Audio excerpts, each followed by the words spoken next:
नमस्कार, मैं हूं वनीसा राणा। स्वागत है आपका बुक्स इन वॉइस के भारत की वाणी कार्यक्रम में। आज हम बात करने जा रहे हैं उस महान व्यक्ति की जिनका नाम सुनते ही भारत का संविधान, सामाजिक न्याय और समानता की तस्वीर हमारे सामने आती है।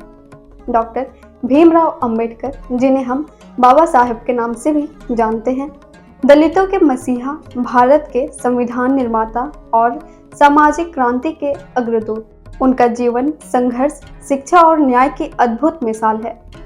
छुआछूत और जातिगत भेदभाव से भरे समाज में जन्म लेने के बावजूद उन्होंने हार नहीं मानी, बल्कि शिक्षा को अपना हथियार बनाकर पूरे देश को नई दिशा दी। भारत के सामाजिक, राजनीतिक और न्यायिक इतिहास में कुछ व्यक्तित्व ऐसे होते हैं जो समय की धारा को मोड़ देते हैं।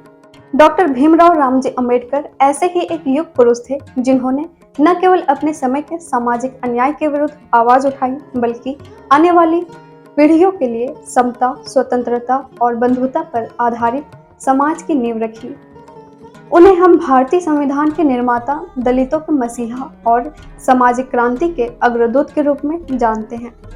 बाबा साहेब का जन्म एक ऐसे समाज में हुआ था जहां छुआछूत, जातिवाद और भेदभाव की जड़ें गहरी थी।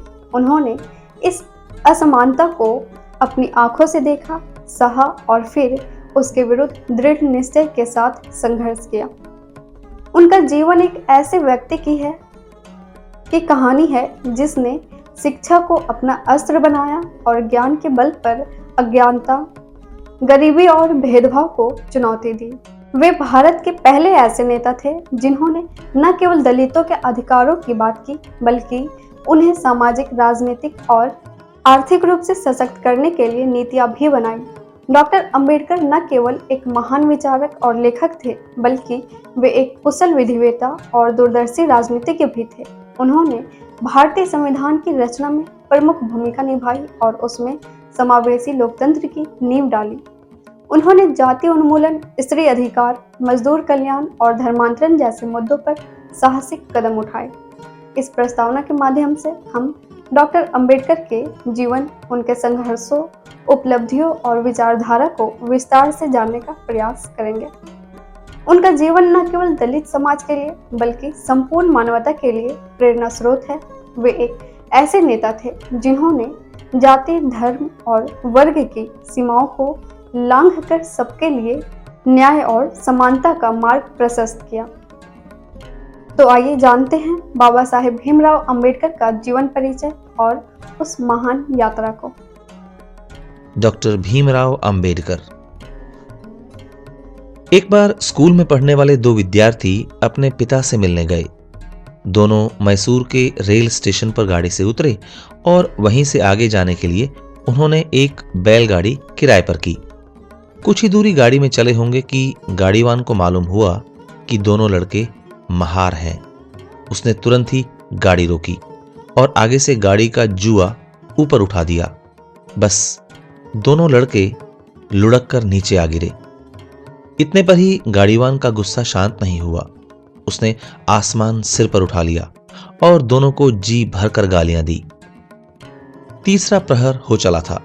दोनों लड़कों को, जो भाई भाई थे, बुरी तरह प्यास सता रही थी, पर किसी ने उन्हें एक बूंद पानी भी पीने को नहीं दिया। दोनों घंटों प्यास से तड़पते रहे, पर किसी ने उन्हें पानी नहीं पिलाया। इतना ही नहीं, उन्हें तालाब या कुएं के पास तक फटकने नहीं दिया गया। दोनों भाइयों में से छोटे का नाम भीमराव था। ऐसे ही कुछ दिन और बीत गए। एक दिन भीम को फिर बड़े जोर की प्यास लगी। उसने पास के कुएं से पानी खींचकर पी लिया। किसी ने उसे ऐसा करते देख लिया। फिर क्या था, देखते ही देखते कुछ लोग जमा हो गए और सबने मिलकर लड़के को बड़ी निर्दयता से खूब पीटा। अब एक दिन इसी लड़के को अपने बाल कटवाने की आवश्यकता पड़ी, पर भैंसों के बाल काटने वाला नाई भी उसके बाल काटना तो दूर, उसे छूने तक को राजी नहीं हुआ। एक और दिन की घटना सुनो। भीम स्कूल जा रहा था। जोर की वर्षा हो रही थी। वर्षा से बचने के लिए वह एक घर की दीवार के पास खड़ा हो गया। घर की मालकिन ने उसे देख लिया और आग बबूला हो गई। उसने लड़के को मूसलाधार वर्षा में धक्का दे दिया। बेचारा कीचड़ में जा गिरा और उसकी किताबें भी पानी में भीग गई। इस प्रकार की न जाने कितनी घटनाएं और अपमान इस लड़के को अपने जीवन में सहने पड़े। इन सब ने मिलकर उसके मन को कटु भावनाओं का ज्वालामुखी जैसा बना दिया। आखिर लोग इस बेचारे के साथ ऐसा बुरा बर्ताव क्यों करते थे? क्या उसने कोई अपराध किया था? नहीं, बिल्कुल नहीं। उसका अपराध यही था कि वह महार था। बहुत से हिंदुओं का ऐसा विश्वास था कि उसकी जाति नीची थी और अन्य जाति के लोगों को उसकी जाति वालों को छूना भी नहीं चाहिए।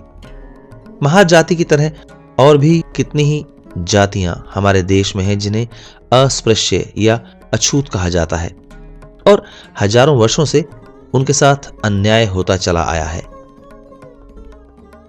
अन्याय को रोकने की कोशिश। वैदिक युग में हमारे समाज में जाति व्यवस्था नहीं थी और इसीलिए अस्पृश्यता या छुआछूत भी नहीं था। हम निश्चित रूप से नहीं जानते कि यह बुराई हिंदू समाज में कब आ घुसी। तो क्या कभी किसी ने इस अन्याय के विरुद्ध आवाज नहीं उठाई और इसे मिटाने की कोशिश नहीं की? ऐसी बात नहीं है। भगवान बुद्ध ने बहुत से अछूतों को अपने धर्म में दीक्षित किया। रामानुजाचार्य, बसवेश्वर, चक्रधर, रामानंद, कबीर, चैतन्य, एकनाथ, तुकाराम, राजा राम मोहन राय और अन्य महापुरुषों ने यही उपदेश दिया कि हम सब उस परमात्मा की संतान हैं और हमें न कोई बड़ा है न कोई छोटा। महात्मा फुले और उनकी पत्नी ने अपना सारा जीवन अछूतों की शिक्षा में ही लगा दिया। बड़ौदा नरेश सयाजीराव गायकवाड़ ने बहुत पहले 1883 में अछूतों के लिए एक स्कूल स्थापित किया।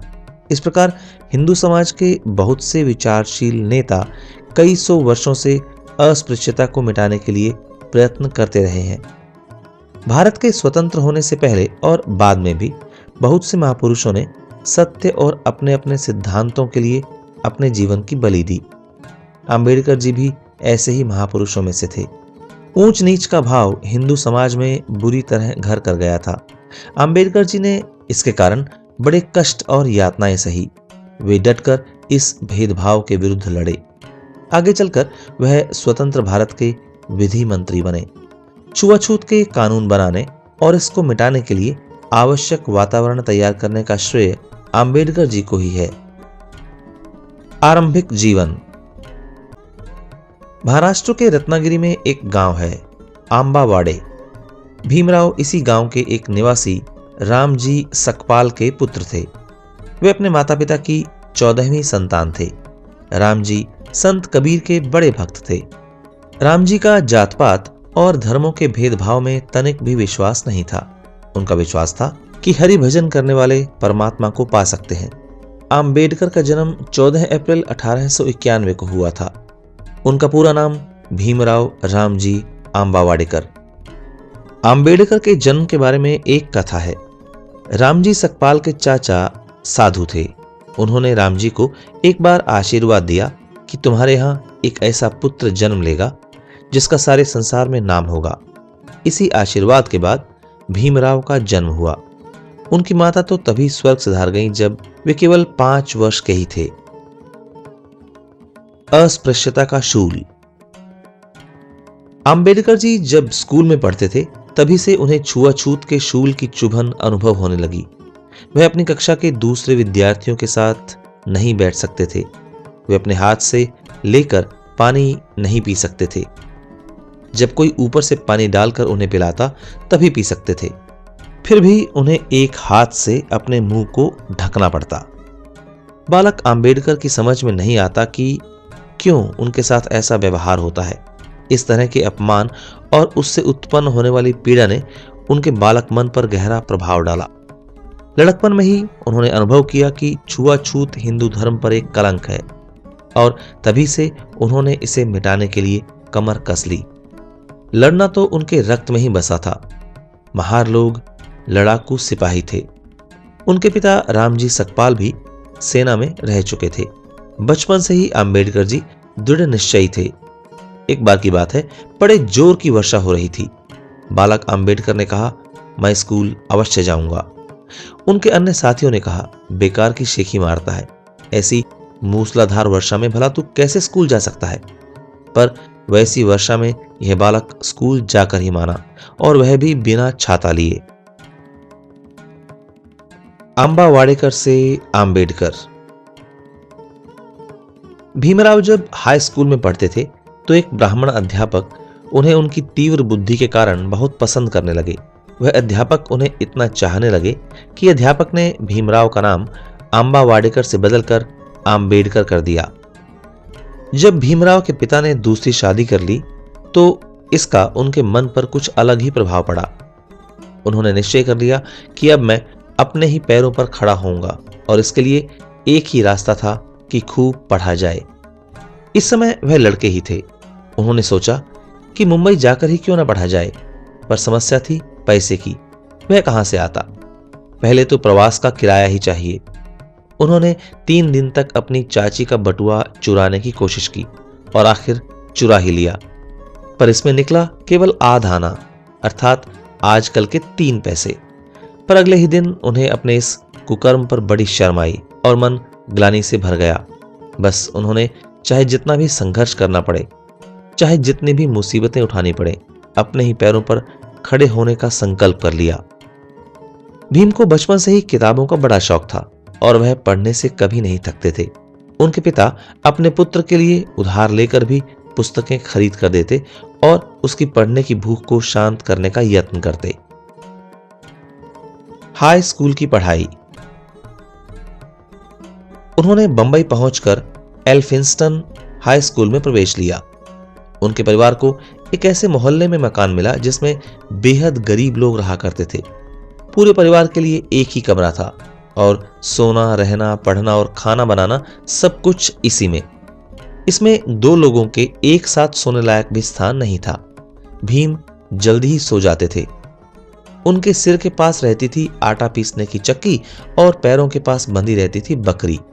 उनके पिता रात को 2 बजे तक जागते रहते और जब भीम सोकर उठते तो वे उनके स्थान पर सो पाते थे।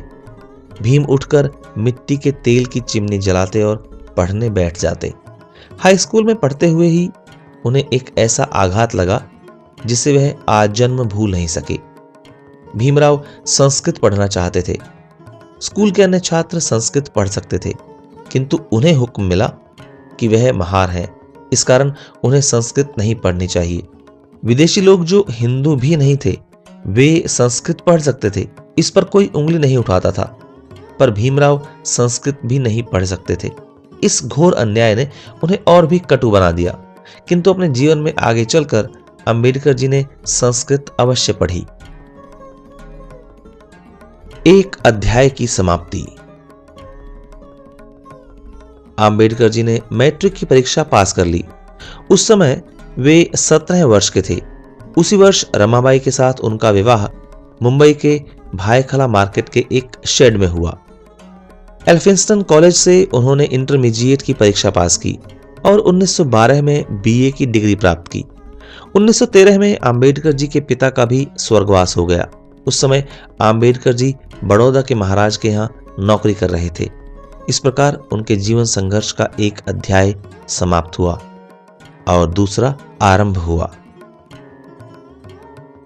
अमेरिका प्रवास।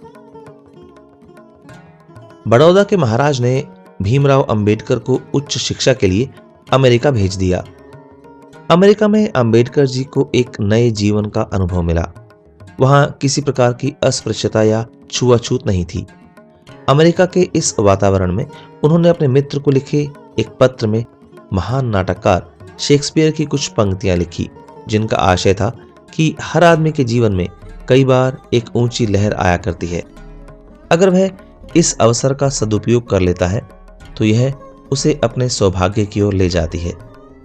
अंबेडकर जी ने अमेरिका में उच्च कोटि के और बहुत विद्वतापूर्ण निबंध यानी थीसिस लिखे और एमए और पीएचडी की डिग्री प्राप्त की। 21 अगस्त 1917 को वे भारत लौट आए। अंबेडकर जी की शिक्षा के बारे में एक उल्लेखनीय बात सामने आती है। भारत में उन्होंने अंग्रेजी और फारसी भाषाएं पढ़ी। अमेरिका में उन्होंने राजनीति शास्त्र, नैतिक शास्त्र, नृवंश विज्ञान, समाजशास्त्र और अर्थशास्त्र का अध्ययन किया और इस प्रकार कई विषयों का ज्ञानार्जन किया। उन्होंने डॉक्टरेट की उपाधि भी प्राप्त की।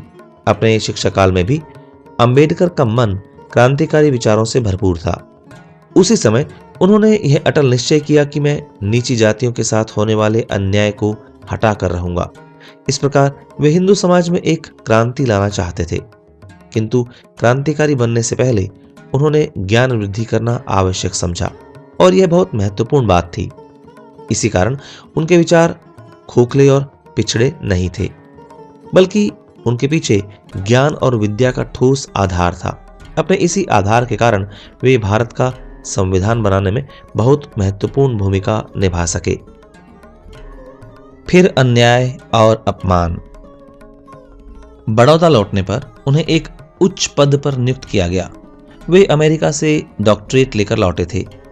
यहां भी एक ऊंचे पद पर थे, किंतु जिस क्षण से उन्होंने भारत की भूमि पर पैर रखा था, उसी क्षण से उन्हें छुआछूत का शूल बराबर चुभता रहा। जब वह बड़ौदा पहुंचे तो उनका स्वागत करने कोई नहीं पहुंचा। इतना ही नहीं, कार्यालय के नौकर भी फाइलें उनके हाथ में न देकर उनके आगे फेंक देते थे। उन्हें कोई पानी तक पीने को नहीं देता था। इतने बड़े शहर में रहने के लिए उन्हें मकान भी किसी ने नहीं दिया। उन्होंने महाराजा से इसकी शिकायत की, पर उसका कोई नतीजा नहीं निकला।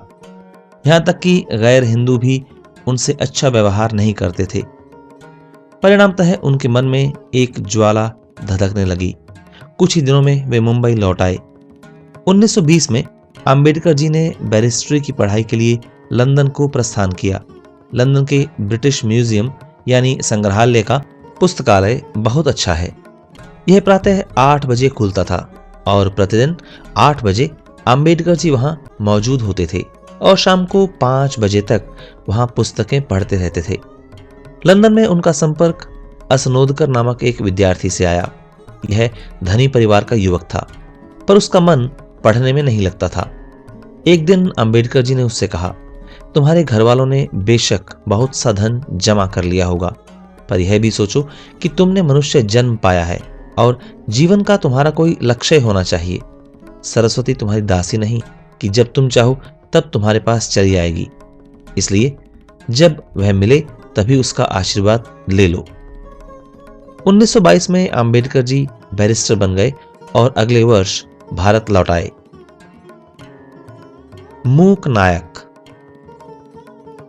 अछूतों की आवाज बुलंद करने और उन पर होने वाले अत्याचारों और अपमानों को उजागर करने तथा समान अधिकारों के लिए लड़ने के उद्देश्य से एक पत्रिका मूक नायक आरंभ की गई। अंबेडकर जी ने इसे अपना समर्थन दिया। इस पत्रिका के पहले ही अंक में उन्होंने लिखा कि हिंदू समाज कई मंजिली इमारत की तरह है। इसके भीतर जाने के लिए न कोई सीढ़ी है और न बाहर आने के लिए कोई द्वार। यह समाज एक और विश्वास करता है कि जड़ पदार्थों में भी भगवान है, पर दूसरी ओर यह भी कहता है कि कुछ लोग जो उसी के अपने अंग हैं छूने के योग्य भी नहीं है। अब ऐसा समय आ गया है और ऐसे लक्षण दिखाई देने लगे हैं कि हिंदू समाज अस्पृश्यता को अनुचित समझने लगा है।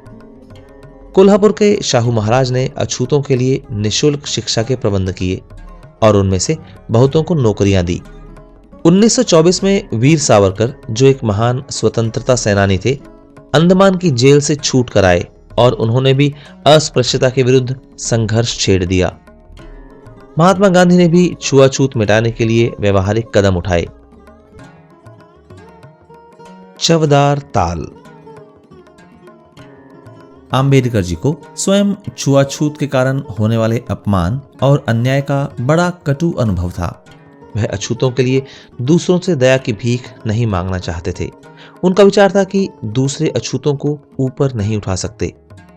दूसरों के हाथों उन्हें न्याय नहीं मिल सकता। न्याय प्राप्त करने के लिए तो स्वयं उन्हीं को लड़ना पड़ेगा जो अन्याय के शिकार हैं। उन्होंने यह भी अनुभव किया कि अछूत सदियों से अपना व्यक्तित्व खो बैठे हैं, अतः उन्हें केवल भाषणों और नारों से जगाया नहीं जा सकता। उन्होंने हिंदू विश्वासों के विरुद्ध विद्रोह करने की ठान ली। चवदार ताल सत्याग्रह इसी संकल्प का परिणाम था। मुंबई सरकार एक ऐसा बिल पास कर चुकी थी जिसके अनुसार सार्वजनिक कुओं और तालाबों का इस्तेमाल सब कर सकते हैं। इसी आधार पर कोलाबा जिले की महाड़ नगर पालिका ने भी प्रस्ताव स्वीकार कर लिया था कि चवदार ताल का इस्तेमाल अछूत भी कर सकते हैं, किंतु इस प्रस्ताव पर अमल नहीं हो रहा था। अंबेडकर जी ने इस तालाब से पानी लेकर समानता का झंडा उठाने का निश्चय किया। इसके लिए एक दिन निश्चित किया गया। उस दिन अंबेडकर जी ने सबसे पहले ताल के पानी को छुआ, फिर इसके बाद उनके बहुत से अनुयायियों ने यह पानी पिया। तब तक किसी अछूत को तालाब के पास भी नहीं फटकने दिया जाता था। अंबेडकर जी ने सिद्ध कर दिया कि ईश्वर ने जल सबके लिए बनाया है। इधर इसके लगभग 2 घंटे के भीतर ही किसी ने सारे गांव में यह अफवाह फैला दी कि अंबेडकर जी के साथ ही वीरेश्वर के मंदिर में भी प्रवेश करेंगे। इस पर अंबेडकर जी और उनके साथियों पर हमला बोल दिया गया। इसमें अंबेडकर जी को चोटें आई, किंतु इस घटना ने भारत के सामाजिक जीवन को एक नया ही मोड़ दिया। एक नए अध्याय का आरंभ हुआ। बहुत से विचारशील हिंदुओं ने महाड़ के लोगों के इस कृत्य की कड़ी निंदा की। उन्होंने कहना शुरू किया कि अछूतों के कुओं और तालों से पानी लेने में कोई अनुचित बात नहीं। हिंदू न्याय मांगते हैं पर न्याय देते नहीं। अछूत हिंदू हैं, फिर मंदिरों के द्वार उनके लिए क्यों नहीं खुलते? यदि हिंदू ईसाइयों और मुसलमानों को छू सकते हैं तो फिर वे अपने ही हिंदू भाइयों को, जो उन्हीं के देवी देवताओं को पूजते हैं, क्यों नहीं छूना चाहते? यही अंबेडकर जी का तर्क था। उन्होंने मांग की कि जो लोग अस्पृश्यता को मानते हैं और उसका समर्थन करते हैं, उन्हें दंड दिया जाना चाहिए। कुछ लोगों ने यह युक्ति दी कि अछूत अभी समानता के योग्य नहीं हुए हैं। हिंदू चाहते हैं कि उन्हें आजादी और लोकतंत्र प्राप्त हो, पर जिन लोगों ने स्वयं दूसरों को पिछड़ा बताकर उनके अधिकारों को पैरों तले रौंदा हो, वे लोकतंत्र की कामना कैसे कर सकते हैं? 1927 में एक विशाल सम्मेलन हुआ जिसमें यह निश्चय किया गया कि हिंदू धर्म में जात पात का कोई भेदभाव नहीं होना चाहिए और सभी जातियों के लोगों को मंदिरों में पुजारी बनने की अनुमति होनी चाहिए। चवदार ताल का झगड़ा न्यायालय में गया। न्यायालय ने फैसला दिया कि तालाब सार्वजनिक संपत्ति है। कदम बढ़ते गए। जो अछूत शताब्दियों तक सताए जाते रहे और तिरस्कृत होते रहे, उन्हें न्याय तो मिलना ही चाहिए था। इसके लिए अंबेडकर जी ने कुछ निश्चित कदम सुझाए, जैसे कि मंदिरों में सभी हिंदुओं का प्रवेश होना चाहिए, विधानमंडलों में अछूतों के और अधिक प्रतिनिधि होने चाहिए, साथ ही सरकार इन्हें नामजद न करे बल्कि जनता इन्हें स्वयं चुनकर भेजे। सरकार को चाहिए कि अछूतों को सेना और पुलिस में और अधिक संख्या में भर्ती करे। निडर और दृढ़ संकल्प। हिंदू समाज में आज तक जिन लोगों ने यातनाएं सही हैं, उन्हें न्याय मिलना ही चाहिए। यह अंबेडकर जी का चट्टान की तरह अटल निश्चय था। इस लक्ष्य तक पहुंचने के लिए वे किसी से भी टकराने को तैयार थे। ब्रिटिश सरकार ने भारत की समस्याओं पर विचार करने के लिए कई भारतीय नेताओं को आमंत्रित किया। इसके लिए लंदन में कई सम्मेलन हुए। इन्हें राउंड टेबल कॉन्फ्रेंस या गोल मेज परिषद कहा जाता है। गांधी जी ने भी इसमें भाग लिया। इन गोल मेज परिषदों में अंबेडकर जी ने सरकार के विरुद्ध बड़ी नाराजगी के साथ भाषण दिए। उन्होंने कहा कि समाज के पिछड़े वर्गों के साथ समानता का व्यवहार नहीं होता। अंग्रेज भी अन्य हिंदुओं के कदमों पर ही चल रहे हैं। यह वह समय था जब गांधी जी भारत में बहुत लोकप्रिय हो गए थे। देश के लाखों करोड़ों लोग बड़ी श्रद्धा के साथ उनके बताए हुए मार्ग पर चलने लगे थे। अछूतों को न्याय कैसे मिले, इस बारे में गांधी जी के विचारों का अंबेडकर जी ने खुलकर विरोध किया। जो विचार उन्हें अच्छे लगे, उनका उन्होंने समर्थन भी किया। 1931 में जो दूसरी गोलमेज परिषद हुई, उसमें उन्होंने हरिजनों यानी अछूतों के लिए पृथक निर्वाचन मंडल प्राप्त कर लिया। इसके अनुसार हरिजन अपने प्रतिनिधि चुन सकते थे। महात्मा गांधी का अनशन। गांधी जी का विचार था कि पृथक निर्वाचन मंडलों से हरिजन हिंदुओं से और अलग हो जाएंगे। इस विचार से ही हिंदू और बंट जाएंगे। उन्हें बहुत पीड़ा हुई और उन्होंने पृथक निर्वाचन के विरुद्ध अनशन शुरू किया। उन्होंने घोषणा की कि यदि आवश्यकता हुई तो मैं आमरण अनशन करूंगा। गांधी जी के अनशन से सारे देश में चिंता की लहर दौड़ गई। बहुत से कांग्रेसी नेता गांधी जी को बचाने के लिए आम्बेडकर जी के पास पहुंचे। आम्बेडकर जी ने उनसे पूछा, जब ईसाइयों और मुसलमानों को पृथक मतदान का अधिकार मिला तब गांधी जी ने उसके विरोध में अनशन क्यों नहीं किया? अब चूंकि हरिजनों को भी यह अधिकार मिल रहा है, गांधी जी ने अनशन क्यों किया है? यदि आप लोग अछूतों को पृथक मतदान का अधिकार नहीं देना चाहते तो फिर दूसरा कोई हल बताइए। पर केवल गांधी जी को बचाने के लिए मैं पिछड़े वर्गों के हितों की बलि देने को तैयार नहीं हूं। उन्होंने स्वयं यह सुझाव दिया कि यदि अंग्रेजों ने जितने स्थान या सीटें हरिजनों को दी हैं, उससे अधिक संख्या में स्थान आप विधानमंडलों में हरिजनों के लिए सुरक्षित करने को तैयार हों तो मैं पृथक निर्वाचन का दावा छोड़ दूंगा। आखिरकार अंबेडकर जी के पास जो नेता समझौते की इच्छा से पहुंचे थे, उनमें और अंबेडकर जी में एक समझौता हो गया। इसके अनुसार विधानमंडलों में हरिजनों के लिए 10% स्थान सुरक्षित करने का निश्चय किया गया। इस पर अंबेडकर जी ने पृथक निर्वाचन के लिए अपना दावा छोड़ दिया और गांधी जी ने अपना अनशन तोड़ दिया। इस प्रसिद्ध समझौते को पुणे समझौता या पुणे पैक्ट कहा जाता है और यह पिछड़े वर्गों के संघर्ष में एक महत्वपूर्ण मंजिल माना जाता है। धर्म चाहिए, जाति नहीं। अंबेडकर जी का दृढ़ विश्वास था कि अस्पृश्यता जातिवाद की ही एक शाखा है और जब तक जात पात बनी रहेगी तब तक अस्पृश्यता नहीं मिट सकती। उन्होंने यह भी दलील दी कि जातिवाद को समाप्त करने के लिए राजनीतिक शक्ति बड़ी आवश्यक है। वह यह भी मानते थे कि मनुष्य के लिए धर्म अनिवार्य है, किंतु उन्होंने उन लोगों के विरुद्ध विद्रोह कर दिया जो धर्म के नाम पर अपने ही जैसे कुछ मनुष्यों को पशुओं के समान समझते थे। बहुतों ने उनकी कड़ी आलोचना की। कुछ समाचार पत्र भी उनके विरुद्ध लिखते रहे। बहुत बार उनके जीवन को भी खतरा पैदा हो गया। अंबेडकर जी यह भली प्रकार अपने ही अनुभव से जानते थे कि जातिवाद के कारण बहुत मेधावी आदमी भी जीवन में अधिक ऊंचा नहीं उठ सकता है। लोग उसकी जाति को महत्व देकर उसको शक्तिहीन बना देते हैं। वे जातिवाद के विरुद्ध आजीवन लड़ते रहे। उन्हें यह देखकर बड़ा क्षोभ होता था कि अछूतों के लिए शेष समाज से न्याय पाना कितना कठिन है और कितने ही लोग आज भी बड़े संकीर्ण विचारों के हैं। उन्होंने यहां तक कह डाला कि हिंदू धर्म को ही त्याग देना अच्छा होगा। मुसलमान मौलवी और मुल्लाओं ने और ईसाई पादरियों और मिशनरियों ने जब उनकी यह घोषणा सुनी तो उन्होंने अंबेडकर जी को अपनी ओर आकृष्ट करने की बेहद कोशिश की। उन्होंने अंबेडकर जी को आश्वासन दिया कि जो अंत्यज या अछूत अपना धर्म छोड़कर हमारा धर्म ग्रहण करेंगे, उनके साथ उनके समाज में पूरी समानता का बर्ताव किया जाएगा और बराबर का दर्जा दिया जाएगा। आधुनिक मनु। आज भारत के इतिहास में अंबेडकर जी का इस कारण भी नाम है कि उन्होंने भारत का संविधान बनाने में महत्वपूर्ण योगदान दिया। भारत 15 अगस्त 1947 को स्वाधीन हुआ। अंबेडकर जी स्वतंत्र भारत के पहले विधि मंत्री बने। सारे देश ने एक स्वर में इसका स्वागत किया। उन्होंने मंत्री पद की शपथ ली। देश को आजादी तो मिल गई, पर अभी यह निश्चय होना शेष था कि करोड़ों लोगों के इस देश का शासन कैसे चलाया जाए, चुनाव किस ढंग से होने चाहिए, देश के काम के कानून कैसे बनाए जाएं, सरकार कैसे काम करे, न्यायालय कैसे काम करे। इन सब मामलों का निर्णय होना था और कानून बनाए जाने थे। हमारे संविधान में इन सब प्रश्नों का जवाब दिया गया है और नियम बनाए गए हैं। संविधान बनाना कोई हंसी नहीं थी।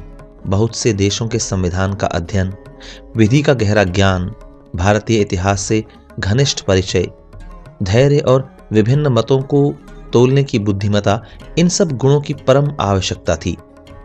29 अगस्त 1947 को भारत का संविधान बनाने के लिए एक समिति बनाई गई। अंबेडकर जी को इस समिति का अध्यक्ष चुना गया। इस समिति के ही एक सदस्य श्री टी कृष्णमाचारी ने कहा है, समिति 7 सदस्यों की बनाई गई थी, किंतु एक ने त्याग पत्र दे दिया। उसकी जगह दूसरे को नामजद किया गया। अन्य एक सदस्य की मृत्यु हो गई और उसके स्थान पर किसी और की नियुक्ति नहीं की गई। एक सदस्य सरकारी कामकाज में बहुत व्यस्त रहता था। दो सदस्य ऐसे थे जो बीमारी के कारण दिल्ली से बहुत दूर रहते थे। इसका परिणाम यह हुआ कि अकेले डॉक्टर अंबेडकर पर ही संविधान का प्रारूप तैयार करने का सारा भार आ पड़ा। उन्होंने जो काम किया वह सराहनीय है। विधि मंत्री की हैसियत से डॉक्टर अंबेडकर ने 4 नवंबर 1948 को संविधान सभा के सम्मुख संविधान का प्रारूप प्रस्तुत कर दिया। उन्होंने बहुत से सवालों के बड़े संतोषजनक जवाब दिए। संविधान का वह भाग जिसका अस्पृश्यता निवारण से संबंध था, 29 नवंबर 1948 को स्वीकार कर लिया। अंबेडकर जी के संघर्ष के सुपरिणाम उन्हीं के जीवन में सामने आ गए। देश के सामाजिक जीवन में एक नया अध्याय आरंभ हुआ। भारतीय संविधान पर जो बहस हुई उसके जवाब में अंबेडकर जी के इन शब्दों को हमें याद रखना चाहिए। भारत ने अपने लोगों की ही गद्दारी के कारण अपनी स्वतंत्रता गंवाई थी। सिंध के राजा दाहिर को मोहम्मद बिन कासिम ने युद्ध में हराया था। इस हार का एकमात्र कारण यह था कि सिंध की सेना के सेनापतियों ने कासिम के लोगों से घूस ले रखी थी और वे अपने राजा के लिए लड़े ही नहीं। पृथ्वीराज के विरुद्ध लड़ने के लिए मोहम्मद गौरी को जयचंद ने ही बुलाया था। जब शिवाजी हिंदुओं की खातिर लड़ रहे थे तो अन्य मराठे और राजपूत सरदार मुगलों की ओर से लड़ रहे थे। जब सिख अंग्रेजों के खिलाफ लड़ रहे थे तो उनके नेताओं ने कुछ भी नहीं किया। इस प्रकार की बातें नहीं होनी चाहिए। अतः हरेक को प्रतिज्ञा करनी चाहिए कि मैं शरीर में रक्त की अंतिम बूंद रहने तक भारत की स्वाधीनता की रक्षा के लिए लड़ूंगा। संविधान सभा ने भारतीय संविधान के प्रारूप को 26 नवंबर 1948 को स्वीकार कर लिया। डॉक्टर अंबेडकर महार जाति में पैदा हुए थे। उन्हें अछूत होने के कारण ही दूर दूर रखा गया था। ऐसा माना जाता था कि उनके छूने मात्र से ही पानी अशुद्ध हो जाएगा, किंतु अपनी विलक्षण प्रतिभा, अपनी विद्वता, अपनी अटल इच्छा शक्ति के कारण वे बहुत ऊंचे उठ गए और उन्होंने भारत के संविधान की रचना की, जिसके कारण वे आधुनिक मनु कहे जाते हैं। मनुस्मृति के रचयिता मनु प्राचीन भारत के बहुत बड़े विधिकर्ता हुए हैं। अंबेडकर की पहली पत्नी रमाबाई का स्वर्गवास हो गया। इसके बाद उन्होंने डॉक्टर शारदा कबीर से विवाह किया। डॉक्टर शारदा उस नर्सिंग होम में काम करती थी जिसमें डॉक्टर अंबेडकर जी इलाज के लिए कुछ दिन रहे थे। सन 1951 में डॉक्टर अंबेडकर जी ने अपने मंत्री पद से त्यागपत्र दे दिया। मंत्री पद छोड़ने के बाद सन 1951 में जब आम चुनाव हुए तो डॉक्टर अंबेडकर जी लोकसभा के लिए खड़े हुए, पर एक कांग्रेसी उम्मीदवार से हार गए। उनकी हार से सारे देश को बड़ा धक्का लगा। कुछ दिन के बाद वे राज्यसभा के लिए चुन लिए गए। जब भी उन्हें यह लगता कि हरिजनों के साथ सरकार न्याय नहीं कर रही तो वे उसकी कटु आलोचना करने से नहीं चूकते थे। 1953 में सरकार ने संसद में एक बिल रखा। इसमें छुआछूत बरतने वालों को दंड देने की व्यवस्था की गई थी। इस दंड का रूप था कैद, जुर्माना, नौकरी से बर्खास्तगी और किसी व्यवसाय करने का लाइसेंस मिला हो तो उसकी जब्ती। भगवान बुद्ध की शरण में संविधान बनाने के बाद ही अंबेडकर जी का मन भगवान बुद्ध की ओर झुका। उन्हें शांति और न्याय की बड़ी तृष्णा थी। 1950 में वे बौद्ध सम्मेलन में भाग लेने के लिए श्रीलंका गए। उनके मन की कटुता बराबर तीव्र होती जा रही थी। इसके बावजूद वे ईसाई या इस्लाम धर्म स्वीकार करने को तैयार नहीं थे। अंत में उन्होंने बौद्ध धर्म स्वीकार करने का ही निश्चय किया। यह उनके जीवन का बहुत बड़ा निर्णय था और बहुत गहराई से सोच विचार कर उन्होंने यह फैसला किया था। उन्होंने बौद्ध धर्म ही क्यों चुना? इसका उत्तर उन्होंने अपने मित्र श्री दत्तोपंत ठेंगड़ी को इन शब्दों में दिया था। मैं अपने जीवन के संध्या काल में पहुंच चुका हूं। हमारे लोगों पर आजकल संसार भर के भिन्न भिन्न देशों के भांति भांति के विचारों का एक प्रकार का आक्रमण जैसा हो रहा है। संघर्षरत लोगों को इस देश के प्रमुख प्रवाह से अलग करने के और दूसरों देशों की ओर आकृष्ट करने के भारी प्रयत्न चल रहे हैं। मेरे अपने ही बहुत से साथी जो अस्पृश्यता, गरीबी और असमानता से बहुत दुखी हैं, इस बाढ़ में बह जाने को तैयार बैठे हैं। फिर दूसरों के बारे में क्या होगा? उन्हें राष्ट्रीय जीवन की मुख्य धारा से अलग नहीं होना चाहिए और मुझे उनको रास्ता दिखाना ही होगा। साथ ही हमें आर्थिक और राजनीतिक जीवन में भी कुछ परिवर्तन करने ही होंगे। इसी कारण से मैंने बौद्ध धर्म स्वीकार किया। हमारे देश में एक जीवन प्रणाली रही है जो हजारों वर्षों से एक सतत प्रवाह की तरह चलती चली आई है। बौद्ध धर्म इसका विरोधी नहीं है। जो पिछड़े लोग हैं उन्हें उन पर हुए अन्याय के प्रति विद्रोह करना ही होगा, उसे मिटाना ही होगा। किंतु अस्पृश्यता हिंदू समाज की समस्या है। इसे हल करने के लिए ऐसे रास्ते पर चलना होगा जो भारत के इतिहास और संस्कृति को हानि पहुंचाने वाला न हो। यही उनके संकल्प का आधार था। वे इस सिद्धांत को नहीं मानते थे कि आर्य किसी दूसरे देश से भारत आए और उन्होंने यहाँ के मूल निवासी दस्युओं यानी द्रविड़ों को हराया। वेदों में इस बात को मानने का कोई आधार या प्रमाण नहीं मिलता। आर्य शब्द वेदों में करीब 33 या 34 बार आया है। यह शब्द वहां एक विशेषण अर्थात श्रेष्ठ या बड़े के अर्थ में प्रयुक्त हुआ है। महाभारत में कहा गया है कि दस्यु सभी वर्णों यानी जातियों और आश्रमों में मिल सकते हैं। अंबेडकर जी के इस विषय में यही विचार थे। 14 अक्टूबर 1956 को नागपुर में एक भारी समारोह में डॉक्टर अंबेडकर जी ने अपनी पत्नी सहित बौद्ध धर्म की दीक्षा ली। स्वप्न पूरा हुआ। अंबेडकर जी ने अपना समूचा जीवन उन लोगों के लिए न्याय और समानता दिलाने में लगा दिया जिन्हें हम अछूत कहते हैं। वह अक्सर कहा करते थे, ईश्वर मुझे तब तक न उठाए जब तक मैं अछूतों के लिए अपने काम को पूरा नहीं कर लेता। और उन्होंने अपनी आंखों से देखा कि अस्पृश्यता को अपराध घोषित कर दिया गया। अछूतों को राजनीतिक समानता प्राप्त हो गई। यह विचार भी देश में पनपने लगा कि उन्हें सामाजिक समानता मिलनी चाहिए। सन 1951 से ही डॉक्टर अंबेडकर जी का स्वास्थ्य गिरने लगा था। फिर भी उन्होंने कठिन परिश्रम करना नहीं छोड़ा। वे कहा करते थे कि जब मेरे सामने इतना सारा काम करने को पड़ा है तो मैं अस्वस्थता के सामने सिर नहीं झुकाऊंगा। 6 दिसंबर 1956 को उन्होंने मुंबई में अपना शरीर त्याग दिया। हजारों लाखों लोगों ने उनकी शव यात्रा में भाग लिया या उसे देखा। हजारों आंखों ने आंसू बहाए और लाखों ने उनकी प्रशंसा की। उनके दाह संस्कार के समय 5 लाख लोग मौजूद थे। अंबेडकर जी को पुस्तकों का बड़ा शौक था। अपने निवास स्थान के एक भाग को उन्होंने राजगृह नाम दे रखा था, जो वास्तव में उनका पुस्तकालय ही था। जब उनकी आंखें खराब हो गई तो उन्हें एक ही बात का विशेष दुख था कि वे पढ़ नहीं सकते। वे जब भी विदेश जाते ढेर सारी पुस्तकें खरीद कर लाते।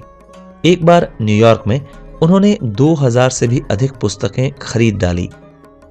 उनकी अपनी लिखी हुई कुछ पुस्तकें हैं, अनटचेबल, अस्पृश्य, Buddha and his gospel, Buddha और उनके उपदेश, revolution and counter revolution in India, Bharat में क्रांति और प्रतिक्रांति, Buddha and Karl Marx, Buddha और कार्ल मार्क्स, और रिडल ऑफ हिंदुइज्म, हिंदुत्व की पहेली।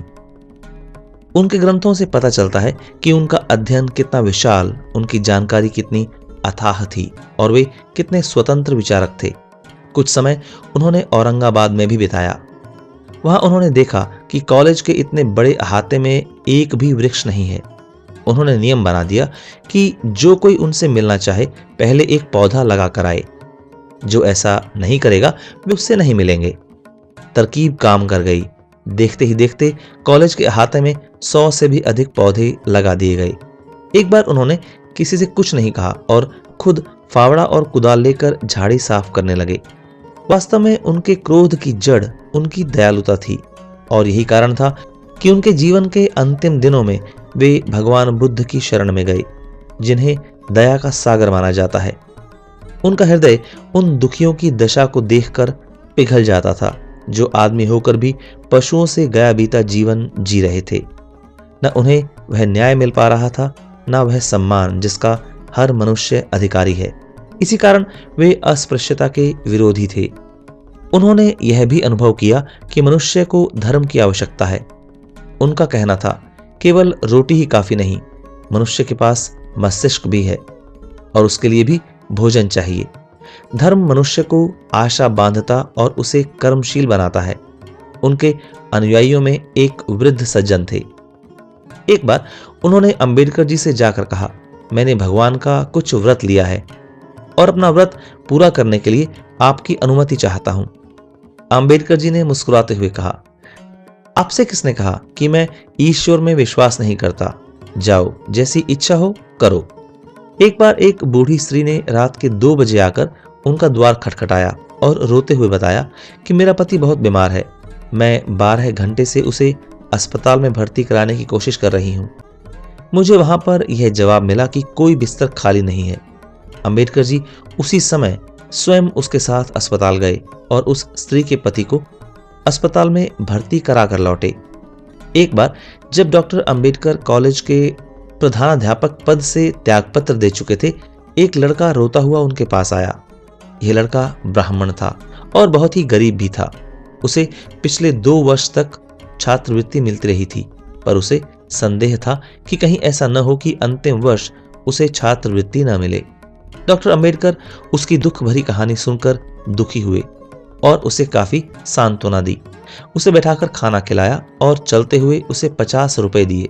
बड़े प्यार से उसकी पीठ पर हाथ फेरते हुए कहा, चिंता मत करो, अगर कोई तकलीफ हो तो मेरे पास आकर बताना। अंबेडकर जी एक बार काफी बीमार थे। उन्हें पता चला कि उनका माली बीमार है। उन्होंने एक आदमी को अपने साथ लिया और छड़ी के सहारे माली को देखने उसके घर चल दिए। जैसा कि होता है, माली को यही ख्याल सता रहा था कि अगर मैं मर गया तो मेरी पत्नी की देखभाल कौन करेगा। डॉक्टर अंबेडकर से यही बात उसने कही। उन्होंने माली को ढांढस बंधाया और कहा, रो मत, हर एक को एक न एक दिन मरना है, मुझे भी एक दिन मरना है, साहस रखो, मैं तुम्हारे लिए अभी दवा भेजता हूं, तुम जल्द ही ठीक हो जाओगे। उन्होंने लौटकर माली के लिए दवा भिजवाई और इसके अगले ही दिन सोते सोते ही अंबेडकर जी का प्राणांत हो गया। सिंह पुरुष। अंबेडकर जी ऐसी जाति में जन्मे थे जो सबसे नीची जाति समझी जाती थी। लोगों का ऐसा विश्वास था कि उन्हें पानी पिलाने से भी हमें पाप लगेगा और अगर वे किसी गाड़ी में बैठे तो वह भी गंदी हो जाएगी। किंतु उसी व्यक्ति ने देश का संविधान बनाया। उनका सारा जीवन संघर्षों में बीता।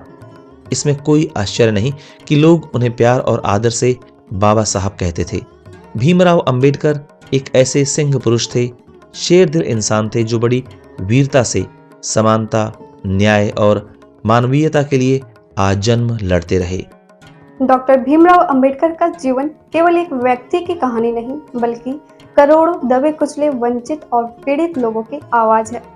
उन्होंने दिखा दिया कि ज्ञान और शिक्षा से किसी भी अन्याय को चुनौती दी जा सकती है। आज का भारत जो लोकतंत्र, समानता और न्याय की नींव पर खड़ा है, वह बाबा साहब के अथक प्रयासों का परिणाम है। उनका संघर्ष, उनका साहस और उनके विचार हमें हमेशा यह याद दिलाते हैं कि सच्चा नेता वही है जो अपने लिए नहीं बल्कि पूरे समाज के लिए जीता है। बाबा साहेब सिर्फ संविधान निर्माता नहीं बल्कि भारत की आत्मा के रक्षक थे और रहेंगे। दोस्तों, अगर यह कार्यक्रम आपको पसंद आ रहा है तो आप हमारे चैनल को लाइक और सब्सक्राइब करना ना भूलें। साथ ही यदि आपको किसी खास कहानी, कविता, उपन्यास आदि सुनना है तो आप हमें कमेंट करके जरूर बताएं। हम आपको सुनाएंगे आपके पसंद का साहित्य सिर्फ और सिर्फ बुक्स एंड वॉइस के यूट्यूब चैनल पर भारत की वाणी कार्यक्रम में। नमस्कार, आप सभी का बहुत बहुत आभार।